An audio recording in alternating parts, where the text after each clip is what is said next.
Bunlar jurnalistləri düşmən gözü ilə görürlər. Öz evlərini görmək istəmirlər, güzgünü sındırırlar. Bu çıxış yolu deyil. Və bunların məqsədi ümumiyyətlə azad mətbuatı görməməkdir. Bakı Ağır Cinayətlər Məhkəməsi 29 yanvar 2026-cı ildə Meydan TV əməkdaşı Şəmşad Ağaya anasının dəfn mərasimində iştirak eləməyə icazə verdi.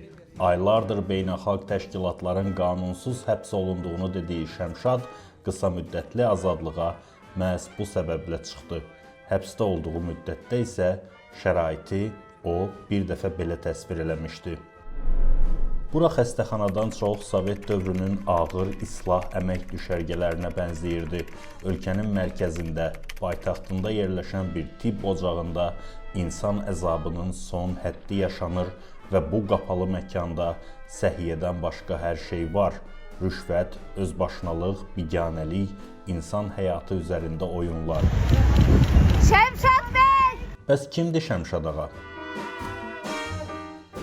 Şəmşad ağa 1982-ci ilin 1 sentyabrında Lerik rayonunun Şivlə kəndində anadan olub. O, 1989-cu ildə qəbul olunduğu Biləvər kənd orta məktəbini 1999-cu ildə bitirib. Şəmşad 2000-2002-ci illərdə Füzuli və Xocavəndin işğal altında olan ərazilərində təmas xəttində hərbi xidmət keçib. Siz parlamentdə bir siyasi partiya təmsilçisi olaraq bu məsələ niyə qaldırmadınız? Mən deputat kimi çıxış eləmişəm. Azərbaycanda ciddi korrupsiya faktları artıq dünya miqyasında müzakirə olunur. Bu Azərbaycanın beynəlxalq imincindən necə təsir edir? 2003-cü ildə Lənkəran Dövlət Universitetinin Filologiya fakültəsinə daxil olub, 2007-ci ildə universiteti fərqlənmə ilə bitirib, 2007-2010-cu illərdə məzunu olduğu Biləvər kənd orta məktəbində Azərbaycan dili və ədəbiyyat müəllimi kimi çalışıb. Azərbaycan öhdəlik götürüb, bu öhdəlikləri yerinə yetirməyə Azərbaycan hakimiyyəti borcludur. Şəmşad tələbəlik illərindən siyasi proseslərə aktiv şəkildə qoşulub, mətbuata rayondakı sosial-iqtisadi problemlərlə bağlı reportajlar və köşə yazıları yazıb.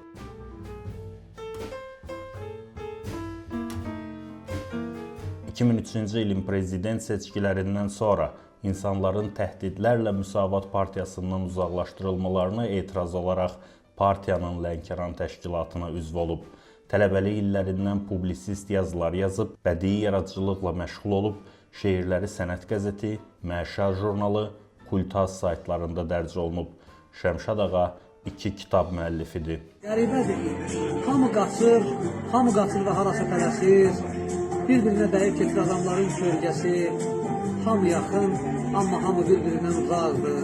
Bu sevgilər şəhəridir, ayrılıqlar ölkəsi. 2014-cü ildə dostları ilə birlikdə Argument Az saytını təsis edib, hazırda da onun baş redaktorudur. Sayt fəaliyyətinə görə 2018-ci ildə 2 dəfə siyasi sifarişlə bloklanıb. Təksən orada.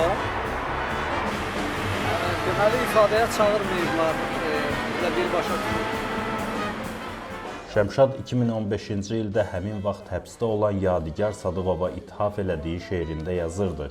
Burada hava istidir, ürkü nəfəs tükədir. Orada soyuq divarlar, nəm qoxuyur bəlkə də. Orada neçənci ildir, deyə bilmərəm amma burada 37-dir, ürəklər səksəkədə.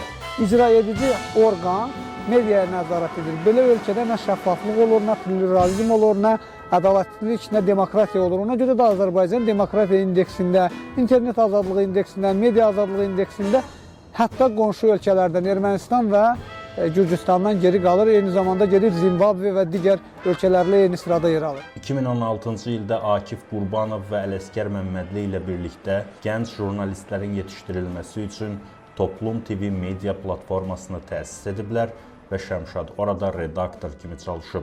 Daha sonra kanalda ictimai-siyasi mövzuları əhatələyən debat verilişinin aparıcısı olub. Severdi və artıq beynəlxalq araşdırma sənədləri də yayılıb. Tanırsınız mı bunu? Təbii ki, tanışam.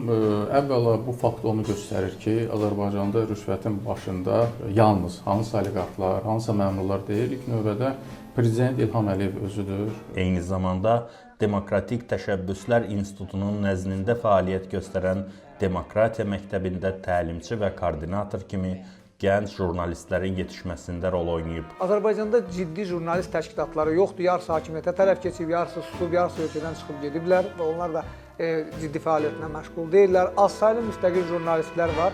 Onların sayəsində biz piketlər, aksiyalar, hər hansı bir tədbirlər keçirdə bilirik. Paralel olaraq Fakt Yoxla info saytında da redaktor kimi çalışıb. 2021-ci ildən etibarən Meydan TV-yə siyasi və sosial mövzularda yazılar yazıb. 2022-ci ildə Toplum TV-də fəaliyyətini dayandırandan sonra Meydan TV-də redaktor kimi fəaliyyət göstərib. Argument Azın da fəaliyyətini davam etdirib. Şəmşad 2022-ci ildə qəbul edilən media haqqında qanuna aktiv etiraz edən jurnalistlərdən olmaqla aksiyaların təşkilatçılarından biri olub. Biz hökumətə nəzarət etmək istəyirik. Hökumətin bizə nəzarətini istəmirik. Media 4-cü hakimiyyətdir. Yəni hakimiyyətin 3 qanatına nəzarət edən. Amma mövcud qanunvericilik qəbul olunarsa bu qanun, bunlar mediaya nəzarət etmək istəyirlər. Biz bununla bacardığımız qədər sivil mübarizə aparacağıq və barışmayacağıq. 2024-cü ildə Toplum TV işi üzrə şahid kimi dindirilib və ölkədən çıxışına qadağa qoyulub. Bu cür çağırılmalar, bu istər Toplum TV, istər Abras Media, qanunsuz həmkarlarımızda bu baskı uzun illərdir Azərbaycan mətbuatına qarşı Azərbaycan hakimiyyətinin davam edən repressiyalarının, tədbirlərinin davamıdır. 2023-2024-cü illərdə həbs edilən Abzas Media, Toplum TV və Meydan TV jurnalistlərinə dəstəyini ifadə edib, təzyiqlərə rəğmən onların yarımçıq qalan işlərini davam etdirib. 2025-ci ilin fevral ayının 4-dən 5-nə keçən gecə saat 1-2 radələrində 18 polisin cəlb edildiyi əməliyyat nəticəsində zorakılıqla saxlanılıb, evində axtarış aparılıb, özünə və ailə üzvlərinə məxsus bütün texniki avadanlıqlar, mobil cihazlar müsadirə edilib. Daha sonra Bakı şəhər Baş Polis İdarəsinə aparılıb və ona Meydan TV işi ilə bağlı ittiham irəli sürülüb.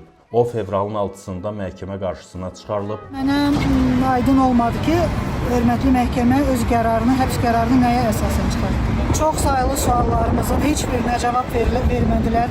Üstəntik, nə prokuror cavab verə bilmədi ki, nəyə əsasən Şəmşad ağa barədə məhz həbs qəti imkan tədbiri seçilməlidir. Şəmşad ağa 2025-ci ilin iyul ayında yazdığı məktubunda deyirdi. Nizaminin məşhur hekayəsində deyildiyi kimi, nə qədər ki Əmuşiravan padşahdır, hər kəsin qismətinə bir xaraba kənd mütləq düşəcək. Yəni mövqeyindən asılı olmayaraq hər bir Azərbaycanlı həbsi dadacaqdır.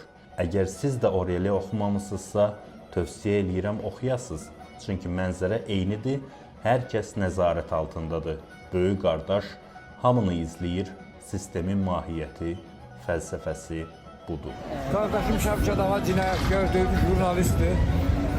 Ancaq mən bu ölkədə jurnalistləri elə görürəm ki, bunlar terrorçu kimi, cinayət kimi görürlər. Başqa deyəcəm bir söz yoxdur.